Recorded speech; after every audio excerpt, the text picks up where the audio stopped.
कैसे लग रहा है दर्शक मित्रों? प्रभु यीशु मसीह आपकी जिंदगी को अकेला नहीं छोड़ना चाहता है। हम कुछ ऐसी बात कर रहे थे पहले वीडियो में, हमने बात किया लोगों से कि सेवा का गुण इंसान के जीवन में किस रीति से होना चाहिए। उन बातों को हमने मद्देनजर रखते हुए कुछ बातें रखा एक वीडियो में।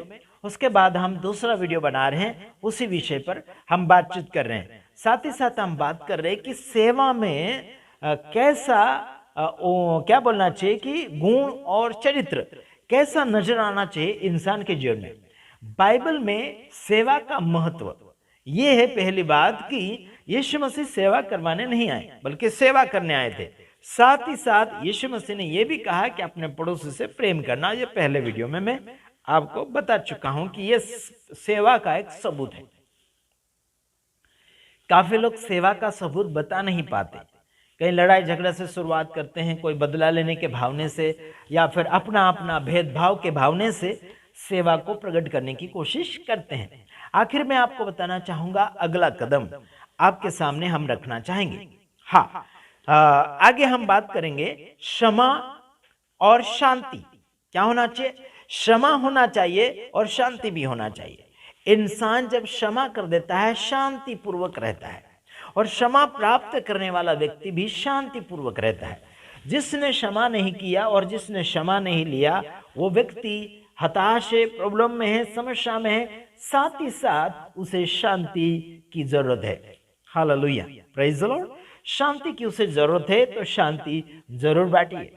आखिर लोगों का गुस्सा ऐसा है कि किसी व्यक्ति को मुलाकात करने के लिए सालों साल, महीनों महीनों या फिर दिनों दिनों या फिर घंटों घंटों तक उनसे बातें नहीं किया करते हैं, और झूठ के ऊपर झूठ बोलने के लिए उनके जीवन चरित्र के अंदर बहुत सा ऐसा गड़बड़ी के ऊपर गड़बड़ी होता चला जाता है, और ये हमें दिखता चला जाता है। आइए हम आपको कुछ और बातें पढ़कर समझाने की कोशिश करेंगे जो हमारे सामने रखा गया है।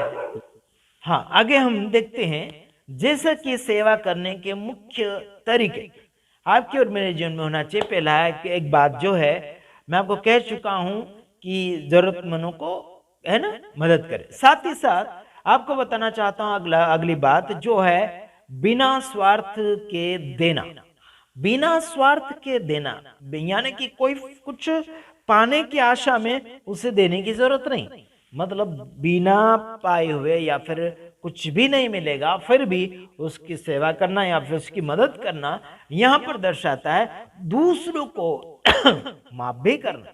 साथ ही साथ बिना स्वार्थ के देना, मदद के बदले में कुछ न चाहे, खुशी से दूसरों का साथ दें। यहां पर यह लिखा है कि खुशी से दूसरों का साथ दे, ऐसा करके वचन के अंदर फरमाया गया है। ये जो है प्रमुख बातें इंसान के जीवन चरित्र में होना चाहिए जो अभी तक इंसान के जीवन में नहीं नजर आ रहा है।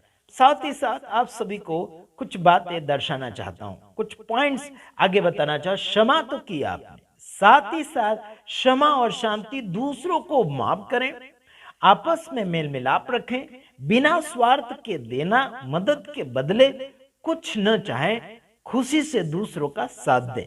Praise the Lord. ये हमारा कहना है कि खुशी से दूसरों का साथ देना है। काफी लोग हैं जो बदले की भावना से साथ देते हैं कि उनका आप साथ दे रहे तो वो आपको फिर कर घूम कर रिटर्न आपको साथ देना चाहिए। ऐसे आशा और ममता लगाते हुए अगर आप ऐसे कर रहे हैं तो ऐसा करने की जरूरत नहीं है। हालांकि आपको मदद करने की भी जरूरत नहीं। फिर अगर बदले की भावना अगर चाहते हो तो फिर भलाई मत करो, कुछ भी मत दो, ठीक है, जैसे वैसे ही रहो, ठीक। तो आपको कहना चाहता हूं कि अगर वचन को मानते हैं, प्रभु को फॉलो करते हैं, तो फिर इन बातों को मानना ही पड़ेगा। अगर नहीं मान रहे हैं तो घाटा आपका होगा। साथ ही साथ सुधारा आपका होना चाहिए, क्योंकि उन्नति सामने की ओर दिखना चाहिए। जैसे कि फसल 4 महीने के बीच बीच में, यानी कि 4 महीने में फसल पकती है, ऐसे खेती करने वाले लोगों का टारगेट है। तो लास्ट में उसे बटोरते हैं, छानबीन करते हैं। पक्का और कच्चा धान जो होता है उसे अलग अलग रीति से छाटा जाता है। तो उसी प्रकार से मैं आपको बताना चाहता हूं, आपको ये बातें बोलकर आपको चेक किया जा रहा है क्या सच में इन बातों के साथ चल रहे हो या फिर इन बातों से बाहर जिंदगी को जी रहे हैं। इन बातों को अगर आप नहीं ध्यान में ले रहे हैं, इसके हिसाब से नहीं चल रहे हैं, तो प्रॉब्लम है आपकी।